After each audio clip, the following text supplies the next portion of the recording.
There was once a time, not too long ago, where all manufacturers pretty much had a punchy performance variant of their small cars. Take for instance the Vauxhall Corsa VXR or perhaps the Peugeot 206 and 208 GTI. But nowadays, getting a performance variant of a small car has become more and more difficult, mostly due to emissions and those cars not passing the tests to be able to be sold in the UK. However, Suzuki have found a way around that. Their Suzuki Swift Sport is still on sale, but it's now a hybrid. That means that not only does it have a higher performance, punchy engine than its standard Swift variant, it's also more economical to drive. So what could be better than a car which is more fun and now more economical? Hi guys, I'm Tish and welcome back to the John Banks Review channel. In today's video, we're going to be taking a look at the Suzuki Swift Sport and I'm going to tell you everything you need to know about this car. So if that sounds good, then please keep watching. And if you like new car reviews and car content, then go ahead and join the John Banks Review channel. Also, if you wanted any more information about the Suzuki Swift Sport or any of the Suzukis in the range, then you can get in contact with our John Banks Suzuki dealers via the link down below. Okay, so first off, let's start by talking about the styling, because this is a pretty sharp looking car. Despite being equipped with the more powerful 1.6 litre petrol hybrid engine, the Swift Sport does share similar styling to the standard Swift, and that means it shares its practicality and its just compact size, which is great for both families and single people alike. The main ways that you can tell the Swift Sport apart from the standard car is with some external styling. So you have this carbon effect trim which runs all the way along the bottom of the diffuser. This is slightly lower and it gives the car a squatter feel. You also have that carbon effect which runs along the centre of the grille. Moving around to the side of the car, once again you've got some lower carbon side skirts, and these are going to give the whole car an overall lower feel without losing any of that practicality. Rather than 16-inch wheels, you also get 17-inch two-tone alloy wheels on the Swift Sport. This car is finished in grey, but you can also have it in a very fetching blue, yellow, red and also black. You also can opt to have black wing mirrors and a black roof as well. But it doesn't look that different from the front to the standard Swift, apart from when you get around the back. This is where there's no mistaking it for the standard Swift, because you've got a much larger, more aggressive rear diffuser, which once again is finished in that carbon effect, and it houses not one but two exhausts which give it a really sporty look and feel. It isn't the loudest exhaust due to being a hybrid, but it gives it just enough noise to let you know that you're driving something a little bit special. Boot space is pretty competitive for its class, and inside this boot you'll find a pretty modest 264 litres. The opening itself is pretty practical. You've got a nice square loading space, but there is a little bit of a lip that you have to contend with. So if you haven't got the best mobility, this could be a little bit tricky. The Swift Sport really is great fun to drive. Although it lacks the same power as, say, a Ford Fiesta ST, the Swift Sport compensates by making its performance accessible and easy to drive without the fear of breaking the speed limit.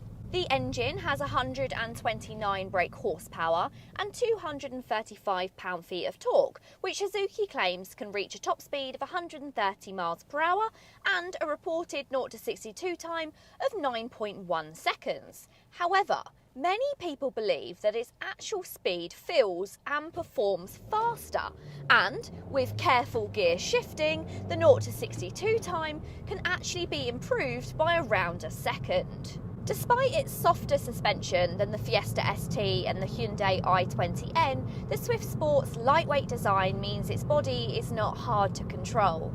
The suspension does make for a comfortable ride every day, even though there is some compromise when it comes to its cornering sharpness. The combination between a 6-speed manual gearbox and even having things like a manual handbrake mean that the Swift Sport is able to give you some old school fun.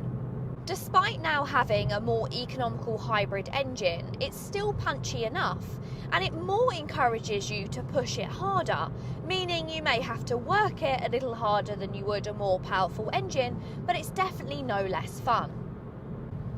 Of course, there is one big benefit when it comes to that hybrid engine. It might not quite have the raw driving ability that it used to and might not be quite as powerful, but it is far more economical. And that means it really is enjoyable to drive while still not costing you too much money. Compared to some of its rivals, say for instance the Polo GTI, the Suzuki Swift Sport is a very enticing price. However, it does lose out slightly in some of the quality due to that price tag. For instance, you do have some bucketed sport seats, but they are just cloth. I personally can't see that being a problem, but if you did want some higher quality materials, then you may need to look elsewhere. They are quite nice though, and you have that imitation carbon once again on the centre, which reads out Sport. You also have a nice centre console, which is finished in plastic. Once again, as I said, it does have this bright red colour, which brightens up the cabin, but it isn't the highest quality. You also have that same red trim, which runs along the top of the dashboard. There's actually a really nice steering wheel. I think this is great. Leather wrapped, you've also got the contrasting red stitching again to give it that sporty edge, and you've got some really nice steering wheel controls. Here you'll find your adaptive cruise control, your volume controls, and then down below you'll also find the controls for your lane assist and for your Bluetooth. I personally think that this layout is one of the best on the market. It's not confusing, there's no hidden dials, and everything you want to find, like that lane assist, is really easy. On this central touchscreen, though it isn't the highest definition, you do get Apple CarPlay and Android Auto as standard, and you also get satellite navigation, and as I mentioned, you get Bluetooth too. It's also very simply laid out, it's really easy to find your way around. The only thing that I would like is to have a physical volume control button. You can turn up and down the volume using your steering wheel controls, but your passenger will need to use the slider to turn the volume up and down. As you can see, that can be a little bit fiddly. You've still got physical climate control dials, and I think personally these are a real highlight. They feel very good quality. They're really actually very nice to use and very simply laid out once again. And just below that, you've got some storage, some cup holders, a USB charger, and you've also got your 12-volt port. In terms of storage, perhaps this is where the Swift could be a little bit better equipped. You haven't got the most amount of storage. There isn't any hidden pockets where you can place items. You do have a bit of storage up front in this centre console. You've got a decent sized glove box and you've got decent door cards, but there isn't anywhere to hide things away. For instance, you don't have an armrest with storage in it.